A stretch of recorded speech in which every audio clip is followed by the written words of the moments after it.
নমস্কার, আমি সুনেত্রা চ্যাটার্জি। আজ 25শে বৈশাখ, কবিগুরুর জন্মদিন। তাকে আমরা ছোট থেকেই কল্পকার, নাট্যকার ও ঔপন্যাসিক হিসেবে চিনেছি। কিন্তু পরিবারের সদস্য হিসেবে কিরম ছিলেন তিনি? তার ভাইপো, ভাইঝি, ভাগ্নে, ভাগ্নিদের কাছে মামা, কাকা হিসেবে কিরম সম্পর্ক ছিল তার? তার ভাইপো ভাইঝিরা নিজেরাই লিখে গেছেন সেই কথা বিভিন্ন গ্রন্থে। ইন্দিরা দেবী ছিলেন রবীন্দ্রনাথ ঠাকুরের ভাইঝি। খুব স্নেহের সম্পর্ক ছিল এই ভাইঝির সাথে। একটি পত্রে তিনি ইন্দিরা দেবীকে লেখেন, তোকে চিঠি লেখার সময় আমার মনের বিচিত্র ভাব যেভাবে প্রকাশ পেয়েছে অন্য কোথাও সেরকম হয়নি। ইন্দিরা দেবী রবি কাকা সম্পর্কে বলতে গিয়ে জানিয়েছেন, রবি কাকার সান্নিধ্য ও সাহচর্যের ফলে আমরা বাড়িতে সর্বদাই একটা সাহিত্যের আবহাওয়ায় মানুষ হয়েছি। আমি লরেটো স্কুলে ফরাসি শিখতুম বলে একবার আমার জন্মদিনে স্কুল থেকে ফিরে এসে দেখি টেবিলের ওপর তখনকার দিনের বিখ্যাত ফরাসি কবিদের রচনাবলী সুন্দর করে বাঁধিয়ে সোনার জলে তাঁদের নাম ও আমার নাম লিখিয়ে সাজিয়ে রেখেছিলেন। দেখে যে কত আনন্দ হয়েছিল বলা যায় না। ইন্দিরা দেবী আরও জানান, রবি কাকার খুব বাগানের শখ ছিল, কিন্তু তফাতের মধ্যে তিনি হাতে কলমে সে শখ মেটাতে কোনোদিন চেষ্টা করেননি। কেবল কবি জনচিতভাবে ফুল ফলের সৌন্দর্য উপভোগ করেছেন। রবি কাকাকে কোনো সাধারণ খেলায় কখনো যোগ দিতে দেখিনি, তবে তার উদ্ভাবনী শক্তি আমাদের সঙ্গে নতুন নতুন খেলায় প্রকাশ পেত। সংস্কৃত স্তোত্রে রবি কাকাই প্রথম সুর দিতে আরম্ভ করেন। সেই থেকে আজ পর্যন্ত এই নিয়মই হয়ে গেছে যে মাঘোৎসব শুরু হবে একটি বেদ গান দিয়ে। একবার গীতাস্তোত্রটি মাঘোৎসবে গাওয়া হবে বলে জোড়াসাঁকোর উঠোনে মহড়া চলছে। রবি কাকা অসুস্থ হয়ে তেতলার ঘরে শুয়ে শুয়ে শুনছিলেন।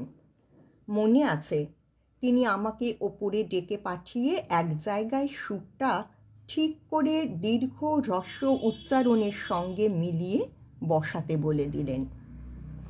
সত্যেন্দ্রনাথ ও জ্ঞানদানন্দিনী দেবীর পুত্র ছিলেন সুরেন্দ্রনাথ। ইন্দিরা দেবীকে একটি পত্রে রবীন্দ্রনাথ লেখেন, সুরি বেচারা এক্সামিন পাশ করার জন্য সৃষ্টি হয়নি, ওর উচিত ছিল আমার মতো পাশ কাটানো লিটারেরি হওয়া। সুরেন্দ্রনাথ ঠাকুর মহাভারতের আখ্যান ভাগ এবং কুরুপাণ্ডব গ্রন্থটি রচনা করেন। এছাড়া কাকা রবি ঠাকুরের বেশ কিছু রচনার ইংরাজি অনুবাদও তিনি করেন। এই ভাইপো সম্পর্কে রবি ঠাকুর বলেছেন, কিছুকাল হইল আমার ভাতুষপুত্র কল্যাণীয় শ্রীমান সুরেন্দ্রনাথ মহাভারতের মূল আখ্যান ভাগ বাংলায় সংকলন করেন। শান্তিনিকেতন বিদ্যালয়ের জন্যে এই গ্রন্থখানির প্রবর্তন হইল। অন্যত্র অন্য বিদ্যালয়েও যদি ইহা ছাত্রদের পাঠ্যরূপে ব্যবহারযোগ্য বলিয়া গণ্য হয়, তবে আমার শ্রম সার্থক হইবে। আর এক ভাইপো অবনীন্দ্রনাথ ঠাকুর। রবি ঠাকুর আর অবন ঠাকুরের যুগলবন্দি আমাদের অনেক দিক থেকে সমৃদ্ধ করেছে। রবি কাকা ছিলেন তার জীবনের অনুপ্রেরণা। রবীন্দ্রনাথ যখন চিত্রাঙ্গদা লিখছিলেন, ভাইপো অবনকে নির্দেশ দিলেন ছবি আঁকার জন্যে। রবি কাকা সম্পর্কে অবনীন্দ্রনাথ লিখেছেন, এই হলো রবি কাকার সঙ্গে আমার প্রথম আর্ট নিয়ে যোগ। তারপর থেকে এতকাল রবি কাকার সঙ্গে বহুবার আর্টের ক্ষেত্রে যোগাযোগ হয়েছে, প্রেরণা পেয়েছি তাঁর থেকে। আজও মনে হচ্ছে আমি যা কিছু করতে পেরেছি তার মূলে ছিল তাঁর প্রেরণা। জোড়াসাঁকোর ধারে বইতে অবনীন্দ্রনাথ ঠাকুর লিখেছেন, রবিকা বলতেন অবন একটা পাগলা।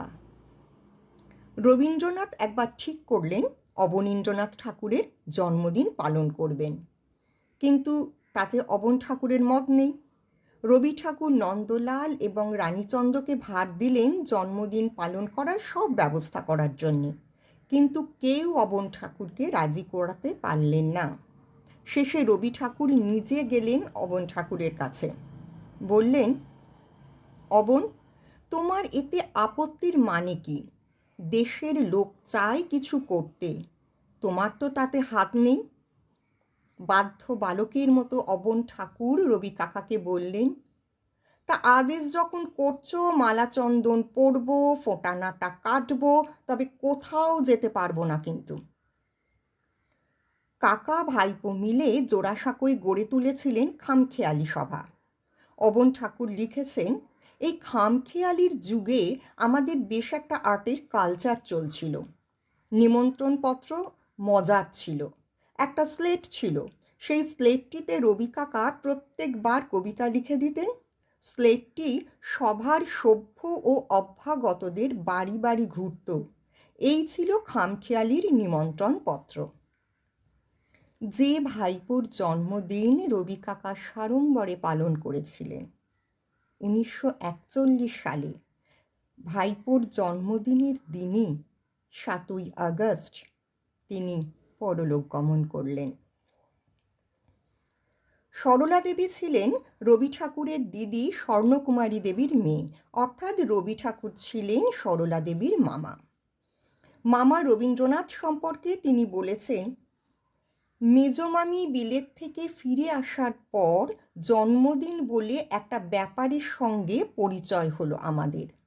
এর আগে এই পরিবারের জন্মদিন কেউ কারুর জন্যে করেনি। আমাদের জ্ঞানগোচরে হিন্দু ঘরের জন্মতিথি পূজা এ বাড়িতে প্রচলিত ছিল না।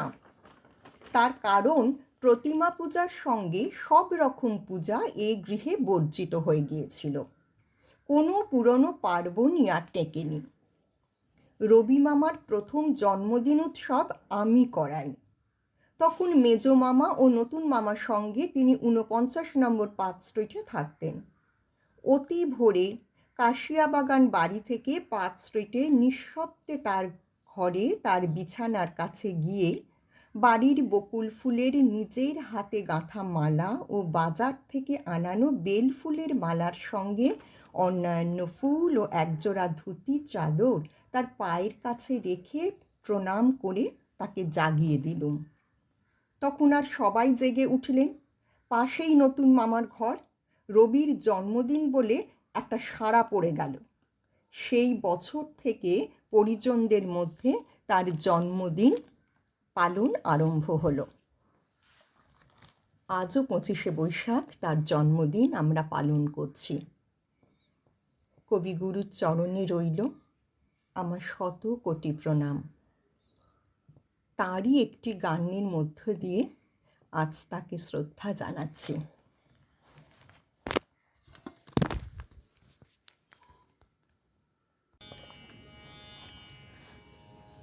আহা তোমার সঙ্গে প্রাণীর খেলা, প্রিয় আমার ওগো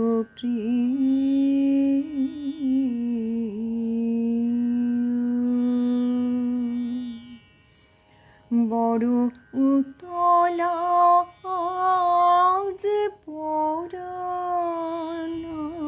আমার, খেলাতে হার মানবে কি?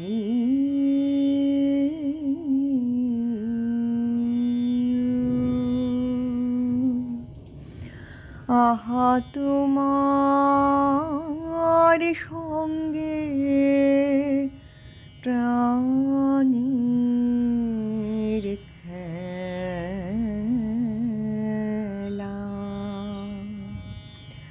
প্রিয় আমার ওগো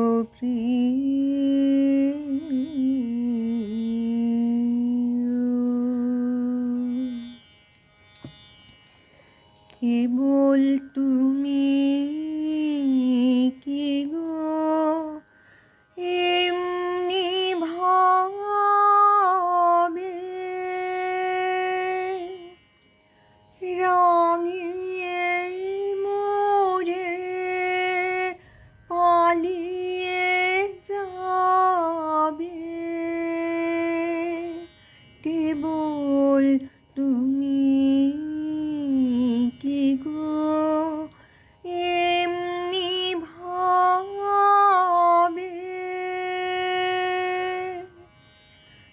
রাঙিয়ে মোরে পালিয়ে যাবে,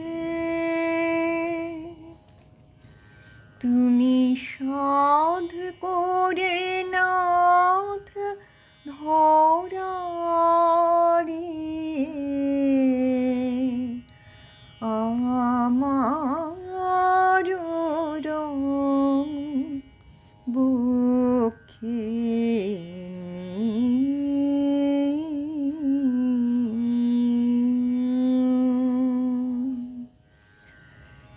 এই হৃত কমলের রাঙা রেণু রাঙাবে ওই উত্তরে,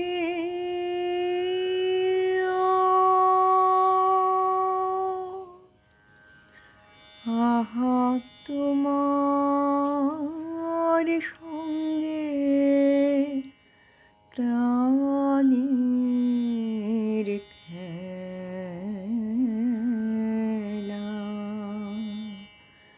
প্রিয় আমার ওগো প্রিয়,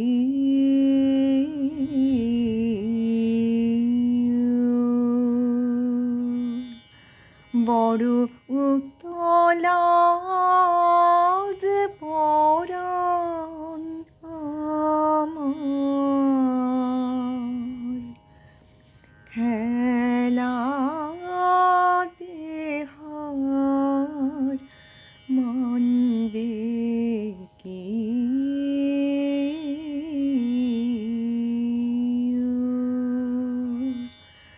আহা তোমার সঙ্গে প্রাণের খেলা,